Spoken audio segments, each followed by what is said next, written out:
Okay, so today I'm going to be talking about cancer in the U.S. HIV population, and I'll try to limit the onco speak, but I'll try to leave some time for questions so that if there are any, we can review them. So this research really falls within the umbrella of health services research, which is the science of healthcare delivery, and that includes access to care and outcomes. Treatment disparities is really kind of a subset of that, and there's four main steps to the treatment disparities science. So one is just suspecting that there is a disparity or a difference in treatment, and that typically comes from clinical observation, and that's the case in this body of work. This all kind of got started because as a resident, I was in the clinic noticing that people with HIV and cancer, we weren't exactly sure how to treat them, what approach to use, and so that got me wondering if on a larger scale we would see differences in cancer treatment and outcomes. The second step is to document the disparity. And this can be tricky because you often need kind of large national data sets to compare patients of any type when you're looking at a disparity. And so what I'm going to talk about today, I'm going to spend most of my time talking about a couple of studies we've done using some large national cancer databases to show these differences. The third step is to explain potential reasons for the disparity, and this is an area where I think there's a lot of potential for growth. I'm going to share one study that we've done with you, and then this last one to provide solutions to reduce the disparity. This is where a lot of health services research and treatment disparities research falls short. So we often do a good job of showing the difference, but then not going the next step and saying, okay, what do we do to improve outcomes? So I know that this is kind of very familiar to this group, so I'll breeze through this, but antiretroviral therapy, which has been widely available in the United States since the mid-1990s, has increased the survival of HIV-infected people. Increased survival has led to aging of the U.S. HIV population, and that aging has increased the incidence of non-AIDS defining cancers. So remember, the AIDS defining cancers are cervical cancer, non-Hodgkin lymphoma, and Kaposi sarcoma. And what we've seen since the advent of antiretroviral therapy is that those cancers have decreased in number, while the non-AIDS defining cancers, things like lung cancer, anal cancer, have really drastically increased in number.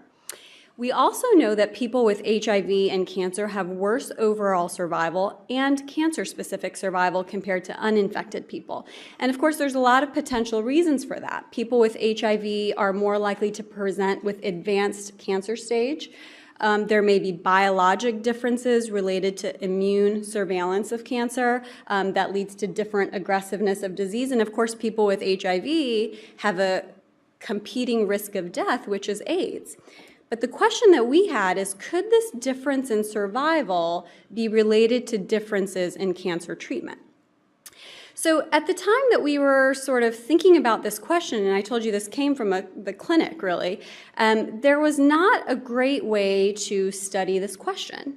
Again, we're looking for a large national data set that will allow you to compare a large number of patients, some with HIV and some without, all of whom have cancer. So this is where the HIV/AIDS cancer match study really came into play. So this is a study run through the National Cancer Institute. Eric Engels is the PI of this study. It's the largest study of cancer in HIV-infected people. And basically what this study has done is linked 14 state cancer and state HIV registries. Eric Engels, who is trained in infectious disease, was using this database to look at cancer epidemiology in the HIV population. And I was sort of interested in the reverse. I wanted to look at the cancer population and try to understand how people with HIV are different. So we decided to do a kind of a test study. We wanted to start with one cancer type in one state, and at the time we did this study, they were not collecting cancer treatment information from the cancer registries, but of course that information is available. So we asked the Texas Cancer Registry to provide us with cancer treatment information, and we looked at lung cancer because lung cancer is the most commonly diagnosed non-AIDS defining malignancy in people with HIV. People with HIV are more likely to develop lung cancer compared to uninfected people. So what we did was we examined adults who were diagnosed with lung cancer between 1995 and 2009, and our primary outcome was receipt of cancer treatment.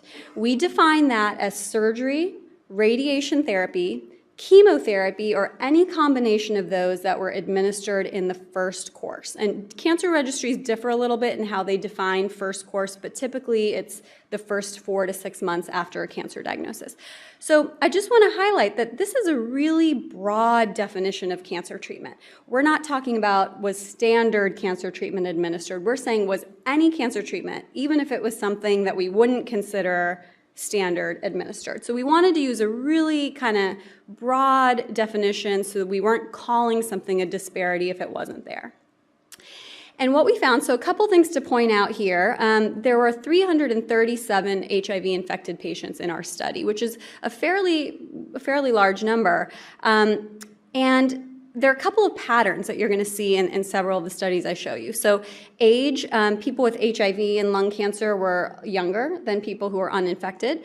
The majority of the HIV-infected lung cancer patients were male, higher proportion non-Hispanic Black, and higher proportion with distant or unknown cancer stage. And this is all consistent with what we know about the baseline demographics of the US HIV population. So this kind of gave us a good sense that we were capturing a population that was representative.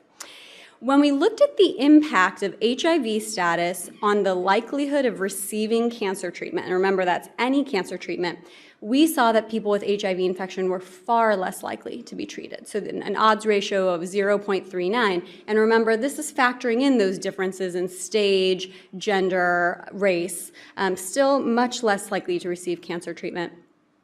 This is kind of a busy graph, but basically what you want to look at, the red and the blue lines are uninfected people.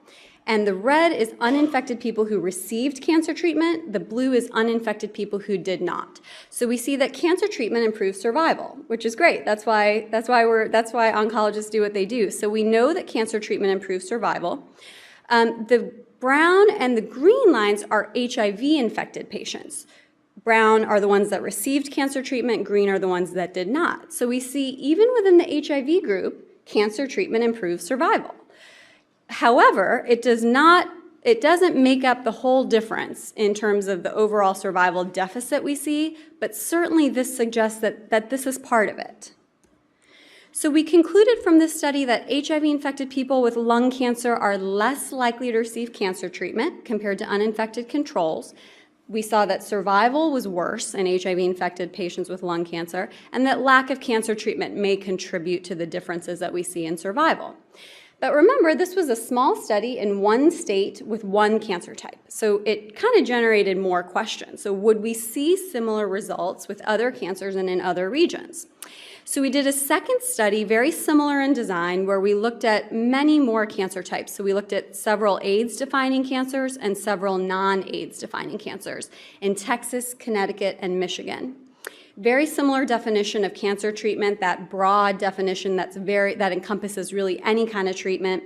And this time, instead of modeling receipt of cancer treatment, we modeled lack of treatment. So you'll see that the odds ratios are flipped. And what we found was that for most cancer types, HIV-infected people were more likely to receive no treatment, if that makes sense.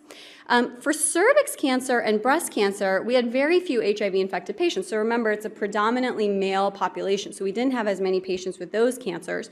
And then anal cancer, you'll see that anal cancer is one where we don't see a difference. We're going to see that pattern again, and we're going to come back and talk about why that may be. We did another analysis in this study where we chose 5 different cancers and we looked at just the standard treatment modality. So the treatment modality that would be required to be going for a cure, and only in patients who had early stage cancer. So some people can make the argument, well, if they're stage 4, you may not be offering aggressive cancer treatment, and that's true. So we thought, let's look at early stage cancers. Let's look at the treatment modality that's required to be achieving a cure. And what we found is even in this group of early stage patients, HIV was associated with lack of standard cancer treatment. So from this study, we concluded that on a broader scale, HIV-infected cancer patients are less likely to receive treatment. And these findings were even more concerning because there is curative potential of cancer treatment for early stage disease. There are many patients with early stage cancer that we can cure with modern cancer therapeutics. This study also had a major limitation. So a lot of these large database studies have some critical flaw. And in this data set, there's no information on insurance status or comorbidities. So reviewers of our paper said, this is great, except this could all be explained by differences in insurance. And indeed, people with HIV infection in the United States are more likely to be uninsured or underinsured. We know that. We also know that people with no insurance or with Medicaid are less likely to receive cancer treatment. That's the general population of uninsured people in the United States. We also know that HIV-infected people that are more likely to have comorbid conditions, so non-HIV, non-cancer medical conditions, and that affects their candidacy for cancer treatment. So those are very real concerns and real limitations. So we did another study where this time we used a different data source. We looked at the National Cancer Database, which is co-sponsored by the American College of Surgeons and the American Cancer Society, and it represents actually a much greater proportion of new cancer cases diagnosed in the US. We looked at adults under age 65. We wanted to kind of eliminate people who were eligible for Medicare by virtue of their age.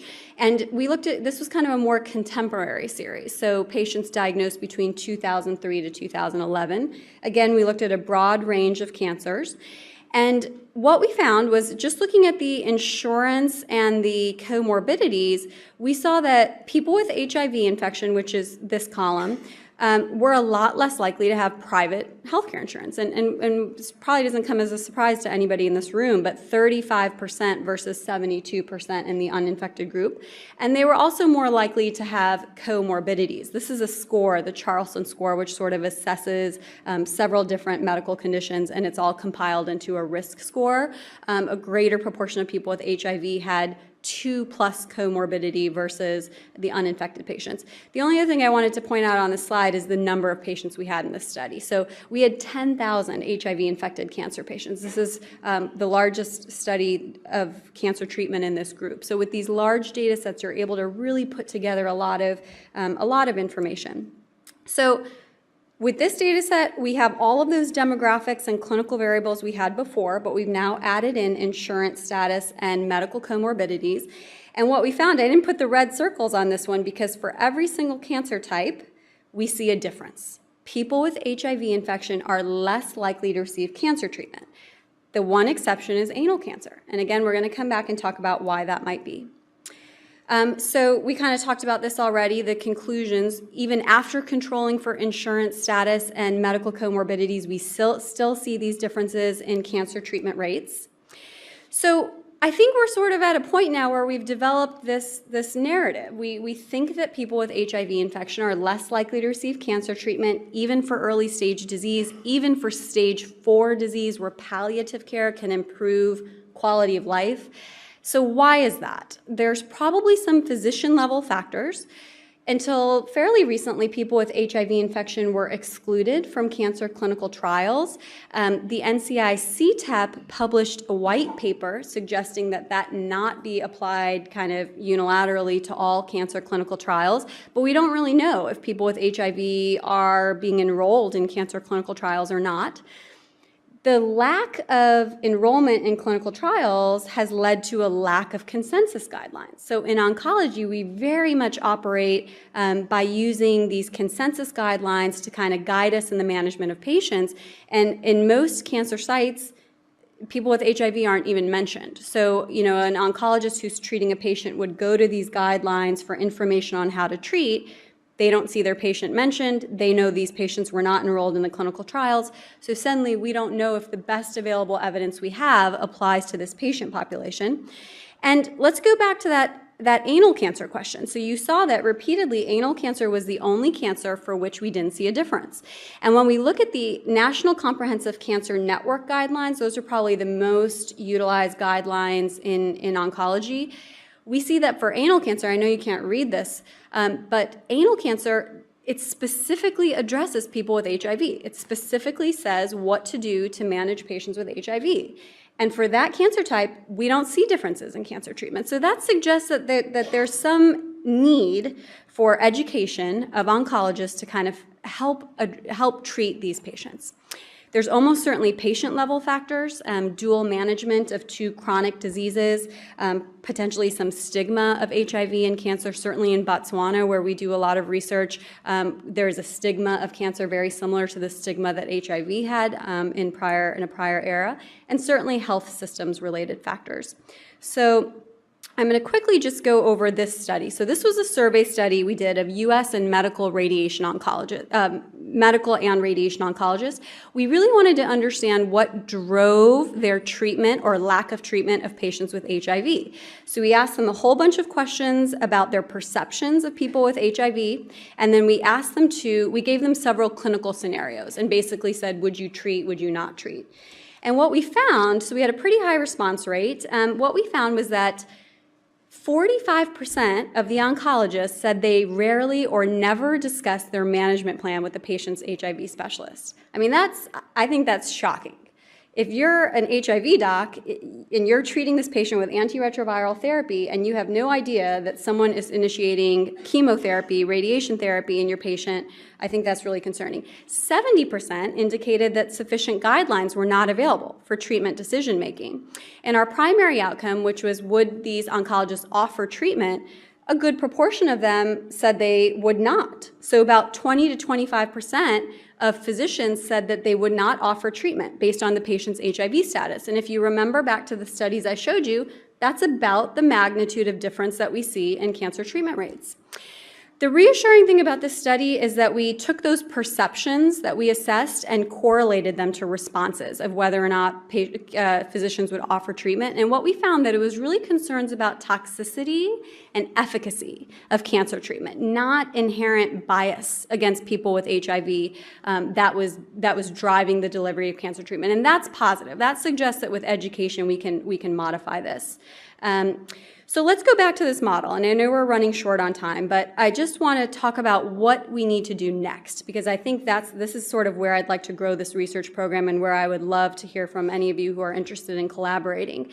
We're looking at a few other data sets, and interestingly, what we see is in populations that are insured, universal access to care, like the VA, SEER, Medicare, we don't see these differences in cancer treatment. So that's kind of interesting. We have to delve a little more into that and figure out what's going on there. I think we need to do a lot more work with patients and providers to figure out what are the barriers, what are the obstacles, how can we get patients access to care. And then this is sort of the big area that, we really need to go do this extra step. We can't just say there's a difference and leave it at that. We need to figure out how we provide solutions. So I went to the NCCN annual meeting and presented on creating a set of guidelines for HIV-infected cancer patients. There was interest in that. We need to make sure that patients with HIV have access to clinical trials. So in conclusion, in the U.S., HIV-infected cancer patients are less likely to receive cancer treatment, and that disparity might lead to worse survival. As survival from HIV improves, death from non-AIDS defining cancers is really becoming an increasingly important cause of mortality in this population. And the real message I want to leave you with is that we have a lot more work to do in this area. So I'm happy to, these are my collaborators from National Cancer Institute, American Cancer Society, and the University of Pennsylvania, and we've received funding from all three of these organizations to do this work. Happy to take any questions.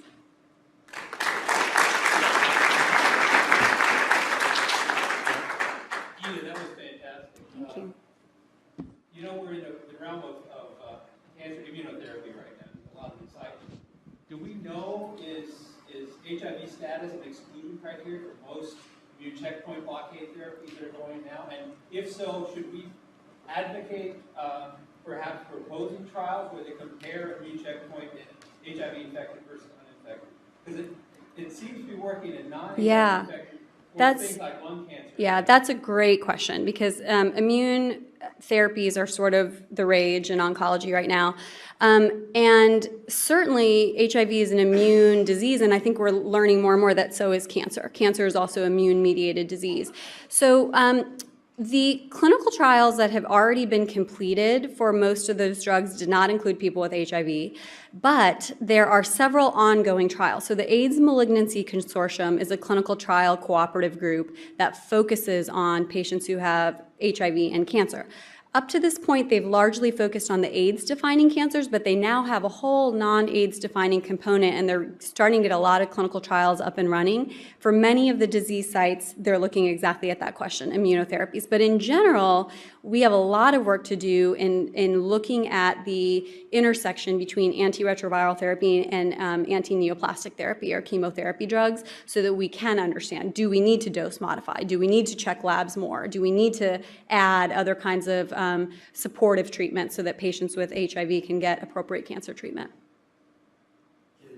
Great talk. You did the survey with physicians. Did you do any surveys on patients to see if there are different perceptions among patients about utilization of cancer care and ability, not just insurance, but desire to be engaged and be treated? That's a great question. We didn't do that. And I think that's sort of an area we really need to focus on next because almost certainly there are barriers to care. And when I've shared this work in the past, the physicians have said, hey, you know what? I see a fair number of these patients, and it's not that I'm not offering the treatment. It's that they're not accepting the treatment. And we can't identify that difference in the database. So we don't know the reason why they didn't get treatment. It's possible it was offered but declined by the patient. So we really need to do those studies to see what are the barriers that are preventing patients from even seeing an oncologist. Maybe the referrals aren't being made. Maybe the patients are getting there but not getting enough education on how to manage both diseases. So no, that's a large area that remains to be. Do you think there's fear on both sides about possible synergistic collaboration? Oh, absolutely. Absolutely. And I think that's why we see one of the questions we ask the oncologist would you discontinue treatment if you saw side effects? And I think there's fear on the part of the treating oncologist. If they see side effects that are greater than what they would expect in a patient without HIV, we might just kind of keep going through, get them through the treatment. But in a patient with HIV, we may say, hey, you know what? I'm a little nervous to proceed here and discontinue treatment. Great. Well, thank you so much.